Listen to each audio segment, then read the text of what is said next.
Like the fabled goose that laid the golden egg, federally funded scientific research has yielded extraordinary yet unexpected returns.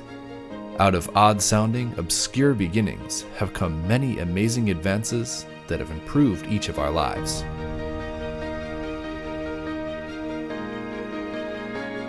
The Golden Goose Award recognizes the people and the stories behind these unexpected and incredible scientific breakthroughs.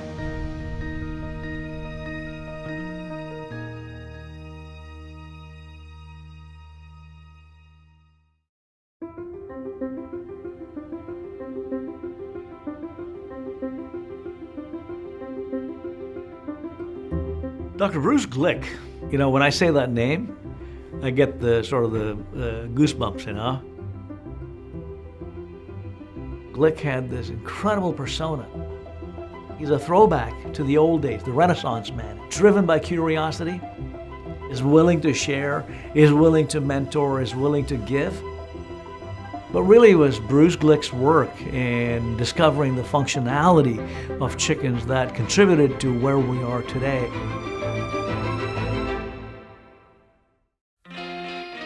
It didn't matter what he was doing, he just gave it his 110%. And that was his attitude. He could do anything he put his mind to.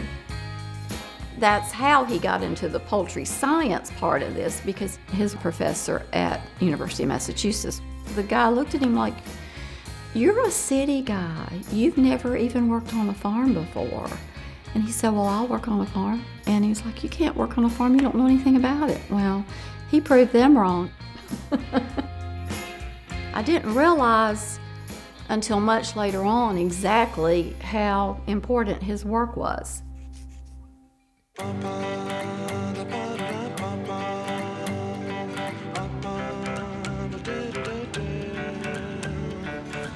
It was a serendipitous discovery that he made that this particular organ called the bursa fibrosus that's located in the rear end of chickens is the basis of humoral immunity.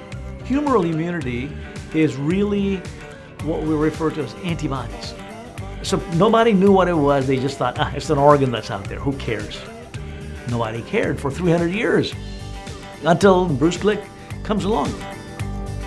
You can harken back to the early 1950s, and him and his colleagues, they attempt to send this particular paper describing this foundational discovery to Science magazine. The editors sent back a note that this was uninteresting, and then he goes on to publish it in the Journal of Poultry Science. It becomes a citation classic, and the Poultry Science Society of America actually designates Dr. Glick's work as the most foundational in poultry science.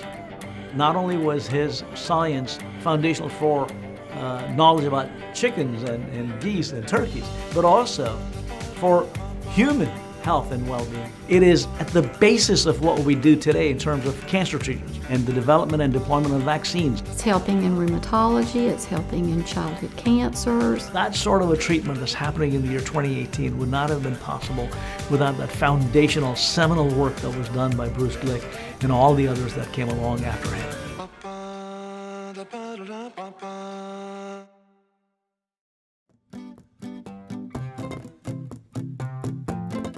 The best way to think about implicit bias is that it's a collection of all the experiences that we have in the world. We have a certain kind of brain. It has learned to detect information in the world as it sees it, store it, and not have to recompute every time. But it turns out our brains are screwed up in that they don't learn accurately.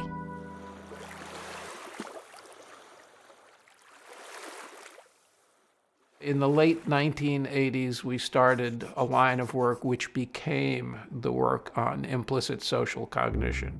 Most of the implicit bias work that we did to start was about social groups. How it is that I might perceive people based on gender or age or race or sexual orientation and make judgments about them, not even necessarily intending to.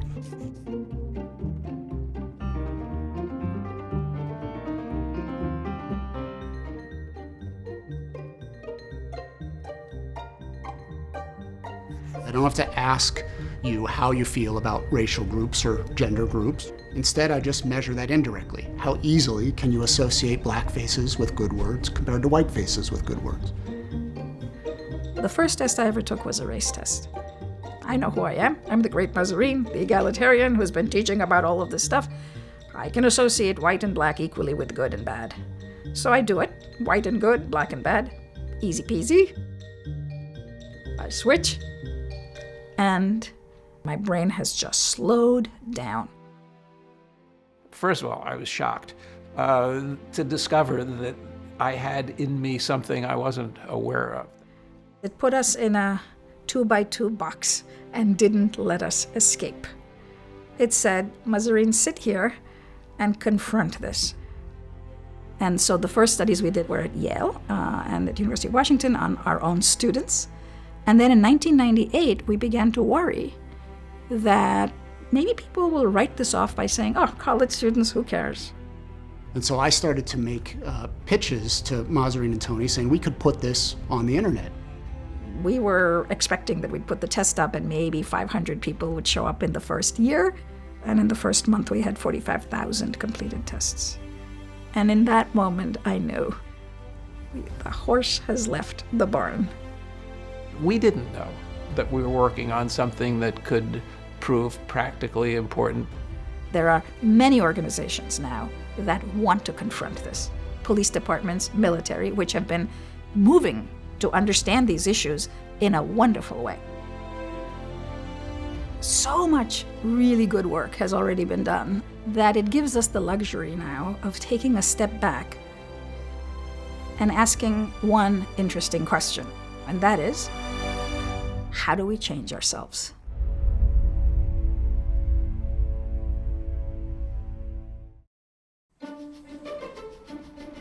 To be a scientist is like being a spy. Only instead of spying on the enemy, you're spying on nature. Nature has secrets, and she doesn't want to give them up.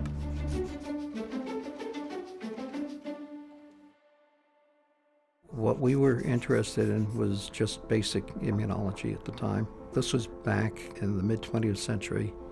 It was only recently at that time that people actually discovered that the immune system involved more than just making antibodies.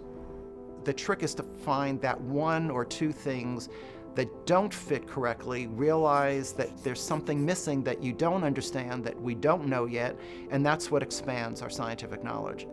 Stan was really good at this. This was an amazing thing. He just saw something didn't quite make sense, and he had the wherewithal to pursue it and design experiments to actually come up with this.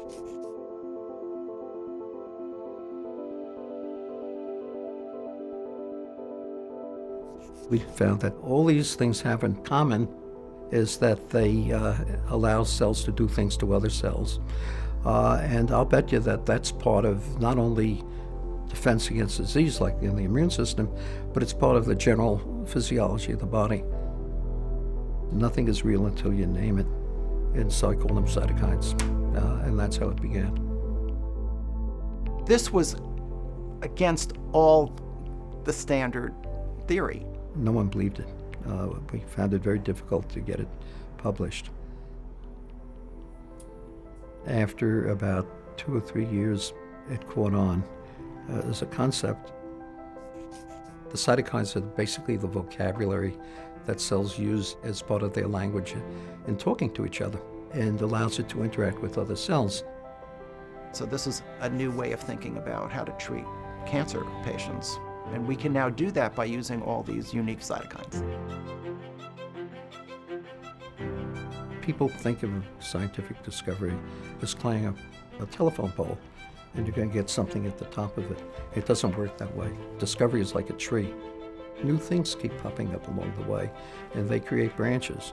And then you have to explore the branches. And every once in a while, you'll find a branch with a lot of nice fruit, but you don't know in advance which branch it is. It's those new unexpected discoveries that actually lead to big, useful findings.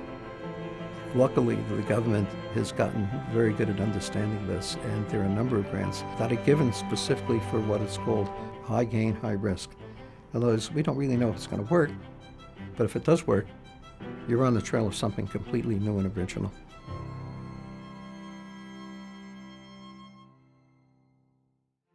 Federal funding is important. This research would not have gotten started without it.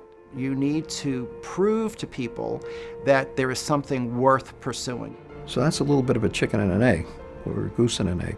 How do you get the preliminary findings without the funding to do the research? And how do you get the funding to do the research without the preliminary findings? We were extremely fortunate to have something called the National Science Foundation. I'd like to believe that there were some visionary people on that committee that said, this looks interesting. Let's give them a little bit of money to see what they can do. And that's the reason we're here today. And so the real value to me of that federal support is really on fundamental science, of looking at questions that are important to investigate just for knowledge's sake. You can't plan this out. You stumble into it. The question is, do you have the sense to recognize that you're onto something interesting?